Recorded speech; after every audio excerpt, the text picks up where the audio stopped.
You ever get the feeling that, like, there's this big, important figure you should probably know more about, like someone who really shaped their field?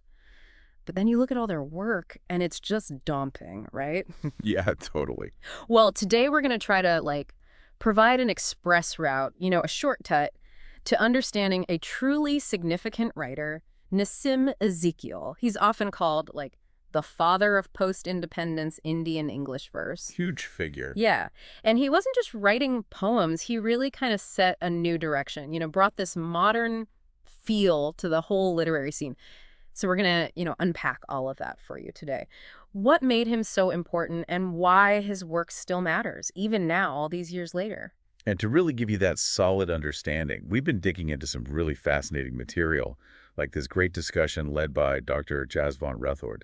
And of course, we've looked at a bunch of Ezekiel's poems, the ones that are considered most central to his work, and then kind of the themes that run through it all. So think of this deep dive as like a curated experience of all of that. By the time we're done, you'll have a good grasp of, what Ezekiel achieved, what makes his poetry unique, and why it continues to resonate.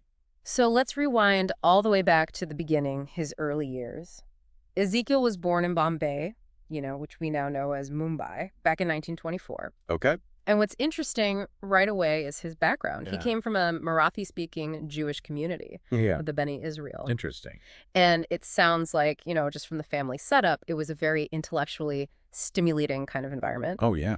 His father was a professor and his mother was a principal. So you can just imagine, like, dinner table conversations. Definitely. Pretty lively. Lots of ideas floating around.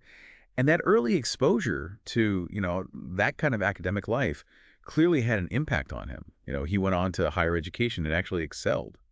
He was top of his class, top of the University of Bombay in his master's in English literature. And he even received a special prize for his achievement.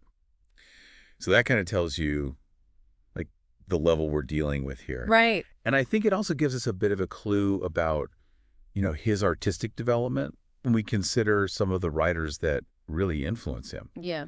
People like Rilke and W.B. Yeats. Interesting. He had a famous quote. He said that he saw poetry as, and I'm quoting here, the record of the mind's growth. That's really powerful, I think, and it kind of encapsulates his whole approach. It does, yeah. Very much turning inward, right? Looking within. Yeah. And Dr. Rathod points out something really important about Ezekiel's style. He adopted a simpler, more conversational style of writing. Yeah. And this actually ended up being a turning point for a lot of, the Indian English poets that came after him. Oh, yeah. It wasn't just the style itself. It was also, they felt like they could write about different subjects too, because he wasn't limited by the expectations that existed before. It opened things up, right? Yeah, gave them permission. Yeah. And Dr. Rathod uses this really fantastic term to describe, he calls him a protean figure. Okay. Like the mythical Proteus, the one who could change shape. Ah, right. So it's like he could shift and adapt his literary form, his focus. And he wasn't just a poet.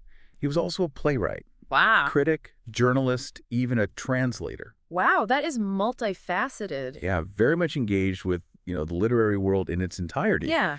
And he didn't just stay within India. He was active on the international scene, too, giving lectures, sharing his poetry in the U.S., Australia, England.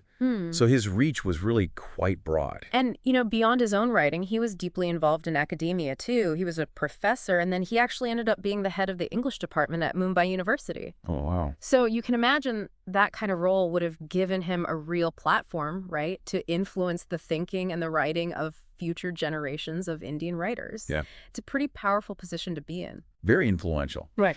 And this kind of leads us to another aspect of his identity as a writer. He's often referred to as the, quote, psychologist and poet of the mind. Okay. And what's really interesting here is his willingness to go deep, right?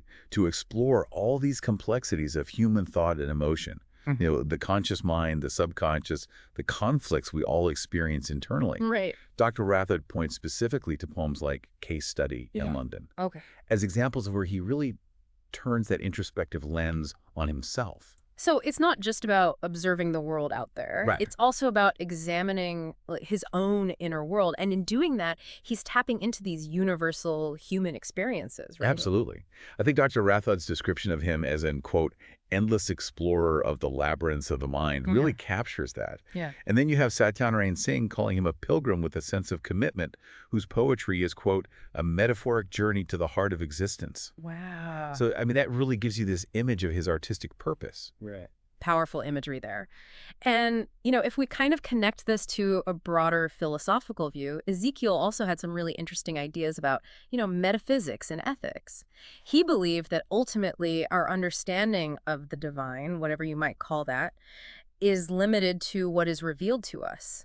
Interesting. So it suggests a kind of humility, about what we can actually grasp when it comes to ultimate truth. Yeah, that's the point. And he felt that the very nature of reality is actually beyond our full comprehension. So there's this sense of mystery there that I think informs his work. It does. And beyond his own writing and even his academic role, he also played a really vital part in fostering, the wider literary community. For sure. He served as an editor for a number of journals, actively encouraging new voices in poetry, drama, criticism. Yeah. And his championing of translation was really, really important, I think, Definitely. because it allowed for more cross-cultural dialogue and really enriched the Indian literary scene. Yeah, broadening those horizons. He was a real catalyst for development, wasn't he? Yeah, and all those contributions didn't go unnoticed. He received the Sahitya Akademi Award in '83 Okay. for his collection Latter-day Psalms, and then he got the Padam Shri Award in '88.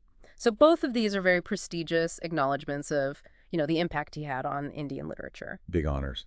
And, a really crucial point that Dr. Rathod emphasizes is that Ezekiel really helped to move Indian English literature away from what had often been this dominant focus on, purely spiritual or Orientalist themes. Right. He brought it into a more contemporary realm, engaging with modern life, present-day concerns. So you can see how that naturally takes us into the key themes that are woven throughout his poetry. Right, and one of the most fundamental ones is just, the human condition, right? Exactly. Like he delves into those universal experiences that connect us all. Yeah. Our struggles, our joys, the contradictions that come with just being human. He explores love and loss and that, often unspoken search for meaning that we all go through. And it's that focus that makes his work so timeless. You can read his poems and often find echoes of your own experiences in them. You really see yourself reflected back, don't you? And another really significant theme is that of Indian identity and culture, particularly in the context of a post-colonial nation. Right. So he grapples with the tension between tradition and the forces of modernity. And he creates these incredibly vivid images of the Indian landscape and just the everyday lives of people. His poem, Background, Casually, is such a great example of how he navigated his own complex identity, being of Jewish heritage, but living in India. Yeah. Exploring that feeling of belonging and also a sense of otherness, So true. And very closely tied to that is his exploration of urban life and modernity. Right. He lived in this bustling metropolis, Bombay, right? Yeah. And he witnessed both its vibrant energy, the chaos, but also the potential for alienation that comes with city life. And he examines how traditional values, those deep-rooted beliefs, clash with all the rapid changes that come with the modern world. Yeah. Poems like Night of the Scorpion and The Hill illustrate that so well. And that feeling of alienation, that search for belonging, it runs through so much of his work, whether it comes from that kind of cultural displacement that he experienced himself, Right. or from other more personal struggles. Yeah. His characters often feel this sense of detachment. And I think that really resonates in our world today, right? Where we're all so interconnected, Definitely. but often still feel isolated. So true. And then you see his sharp wit coming through in that theme of satire and social critique. Right. He was so good at spotting the absurdities, social norms, hypocrisy, and he wasn't afraid to use irony and humor to highlight those things. Right. And The Professor is just brilliant for that. Yeah. Goodbye Party for Miss Pushpa T.S. Just really fantastic examples of that insightful and often amusing critique. Yeah. And even though his work moved away from solely spiritual concerns, there's still that underlying spirituality and a quest for meaning that kind of flickers throughout. It's there, yeah. He grapples with those fundamental existential questions. He explores faith, that search for something beyond just the material world. And we see that in Night of the Scorpion, which, shows both superstition and rational thought. Right. So it's like looking at the different ways we try to make sense of the world. Different approaches. And finally, we have to talk about his use of vivid imagery and language. Right. He was such a craftsman. Yeah. So skilled at using metaphors, these potent symbols, rich descriptive details, to create these incredibly memorable and evocative landscapes in his poetry. Yeah. And that attention to language, I think, Yeah. is part of why people are still drawn to his work. Yeah, for sure. So we've kind of gone through Ezekiel's life, looked at the major themes, the currents that run through his work. But let's zoom in now, look at some specific poems, some of the ones that are often studied and offer like incredible insights. Okay. So let's start with Night of the Scorpion. Great poem. Right away, you're pulled into this really intense scene. A mother's been stung by a scorpion. Oh, yeah. And there's all this frantic activity. The villagers come with their traditional remedies, trying to help. And then you have the father who's taking a more rational, scientific approach. And it's like this perfect microcosm of that tension between old and new ways of thinking. Yeah, and what's so fascinating is that this poem is studied, not just in India, Oh, yeah. but it's used in classrooms as far away as Colombia. That's amazing. Isn't that interesting? So there's something about this poem that crosses cultures, crosses borders. And I think it's because, through this very specific Indian experience, it taps into, universal human emotions. Right. Like a child's fear for their mother, the love, the way a community comes together in the face of suffering, and then ultimately the mother's just selfless gratitude, even though she's the one in pain. Then we have the professor, which is, it's just dripping with satire. This portrait of a retired academic who's constantly boasting about his family, his past achievements, totally oblivious to how ridiculous he sounds. Right. But it's so witty, and at the same time, it's such a sharp critique of, a certain kind of self-importance that we see in society. Yeah, definitely. And background casually feels so personal. It's like he's letting you in, You get this glimpse into his own journey of self-discovery, Right. being Jewish and growing up in India. And there's this inherent feeling of both existing within, but also slightly apart from the dominant culture. And I think that internal struggle, that wrestling with identity and belonging really comes through in that poem. Yeah, for sure. And then you have Goodbye Party for Miss Pushpa T.S., which plays with language in such a fun way. Wait. The whole poem is written in this very distinctive style of Indian English. Yeah. And it brilliantly satirizes social conventions. Yeah. And those farewell speeches that are sometimes, well, little awkward and grammatically inventive, shall we say. Right. It really captures that. Yeah. The Hill takes on a more contemplative mood, I think. It does. And it presents this contrast between, the bustling energy of Bombay and the poet's own sense of inner solitude. And it reminds you that even in a crowd, an individual can feel really alone. That's a powerful thought, yeah. And finally, Enterprise uses this really striking metaphor, a pilgrimage, to kind of map the journey of life. Right. So you see the initial excitement, that shared sense of purpose.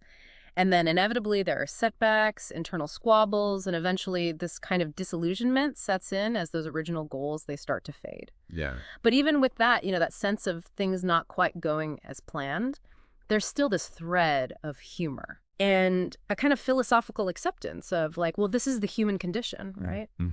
So when you step back and you look at the big picture, it's clear that Ezekiel wasn't just writing poems in isolation. He was really laying the foundation for a whole new era in Indian English literature. Well, he was a pioneer. He pushed beyond those existing boundaries. Yeah.